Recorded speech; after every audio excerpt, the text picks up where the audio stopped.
আমার কাছে যে বড় পাতার বটগাছটি আছে এটাও কিন্তু বনসাই। এটাও রুট নেমে গেছে এবং এটা যেহেতু উপর দিকে উঠে যাইতেছে, তাই এটাকে যাতে আর উপর দিকে না উঠে সেজন্য এর ডালপালাকে কেটে দিতে হবে।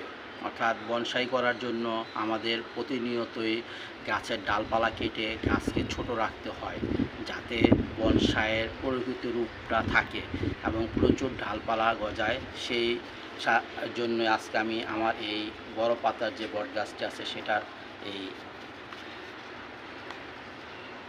একটি ডালা কেটে দিলাম। এভাবেই কিন্তু আমি প্রতিনিয়ত আমার যে বনসাই গাছগুলো আছে সেগুলো পরিচর্যা করে থাকি। যেহেতু বনসাই করে রাখবো, তাই বনসাই করতে হলে মাঝে মধ্যেই গাছের যে ডালপালা আছে সেইগুলোকে কেটে দিতে হয়। তা না হলে কিন্তু বনসাই সঠিকভাবে হবে না, গাছ বড় হয়ে যাবে। আরেকটি ডালা সেটাও আমি কেটে দিলাম।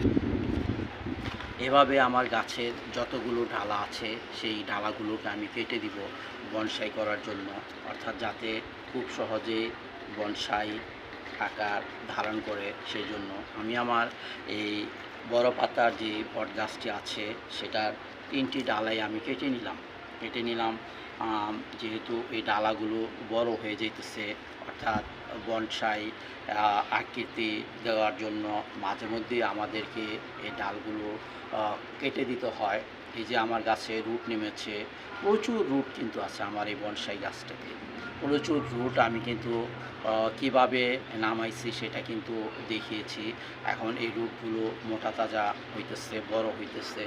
গাছ যাতে বড় না হয় সেজন্য আমি এই গাছের ডালাগুলোকে কেটে দিলাম। ডালা তো কেটে দিলাম, এখন পাতা যদি আমি না কেটে তাহলে কিন্তু শাখা প্রশাখা বের হবে না। তাই ডালা কেটে দেওয়ার পরেও ওই শাখা প্রশাখা, নতুন শাখা প্রশাখা বা ঝোপালো হওয়ার জন্য এই গাছের পাতা কেটে দিতে হবে। গাছের পাতা আর সাথে যে বুটা থাকে, আমরা বুটা বলে থাকি, সেটা কিন্তু কাটবো না, সেটা রেখে দিব। সেটা রেখে দিলে সেখান থেকে আবার নতুন করে শাখা প্রশাখা বের হবে। এই যে আমি এভাবে আরেকটি পাতা কেটে দিলাম, একটি পাতা শুধু রাখলাম এই ডালাতে একটি পাতা রাখলাম এবং এইখানে আরেকটি ডালা কেটেছিলাম, সেখানেও যেহেতু এই পাতাটা আমি এদিক থেকে রেখেছি এবং এই পাতাটা আমি এই নিচ থেকে রাখবো, উপর থেকে কেটে দিলাম। আরেকটি ডালা কেটেছি আমি, সেই ডালার বেশ কতগুলো পাতা আছে এবং এই পাতাগুলো কিন্তু বেশ বড়। তাই এই পাতাগুলোকে আমি কেটে দিব। এতগুলো পাতা আমি রাখবো না, এতগুলো পাতা রাখলে গাছের সৌন্দর্য বা গাছ যে ঝোপড়ারও করা যাবে না। তাই আমি এই পাতাগুলোকে কেটে দিব। এই যে একটি পাতা, এটাকে কেটে দিলাম। এইখান থেকে আরেকটি পাতা দেখা যাচ্ছে, সেটাও কেটে দিলাম। আমি একটি করে পাতা রাখবো, বাকি পাতাগুলোকে কেটে দিব।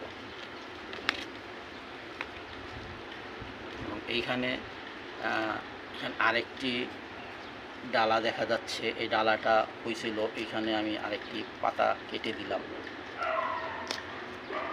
এখন গাছটা দেখতে কিন্তু দারুণ লাগতেছে। প্রত্যেকটি ডালাতে একটি করে পাতা আছে এবং গাছ ভর্তি রুট আছে।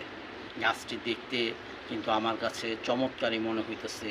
গাছটিতে রুটে ভরে গেছে এবং ডালগুলো কেটে দিছি, নতুন নতুন শাখা প্রশাখা বের হবে এবং গাছ জোপড়ালো হবে। যারা বনসাই করার কথা চিন্তা ভাবনা করতেছেন, আমি তাদেরকে বলবো অবশ্যই দেশীয় যে বট গাছগুলো আছে রাস্তাঘাটে পাওয়া যায়।